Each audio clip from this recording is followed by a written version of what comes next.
Я приехал на пляж, где летом купается очень много людей. А это значит, что там можно найти драгоценности и также разные ценные штуки. Давайте выберем оборудование, которым будем искать сегодня драгоценности на этом пляже. Я думаю, что это будет вот это поисковое сито. Собирается оно очень быстро. Раз, два, три и готово. Поисковый скуп уже готов к использованию, так что давайте пройдемся. Даже рыбак заинтересовался моим поисковым ситом. Я делаю первый проход по дну своим поисковым ситом, промываю все, что нашел, и достаю оттуда вот такой ржавый ключ. Наверное, это ключ от квартиры, где лежат куча денег. Решил показать свою находку рыбаку. Ему она очень понравилась.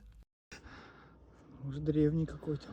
Рыбак сказал, что этот ключ действительно какой-то древний. Но я промываю свой поисковый скуп и ничего, кроме белого камня, я не поймал. Решаю пройти им около нырялки. Как обычно, промываю скуп, и после промывки я увидел что-то блестящее на дне скупа. А там зацепилась настоящая золотая цепь, да еще и с каким-то кулоном. Выкидываю сито в сторону и начинаю разглядывать свою находку, промывая ее в воде. Я не знаю, настоящее это золото или нет. Может, кто-то потерял. Хозяин, отзовись, я отправлю тебе этот кулон.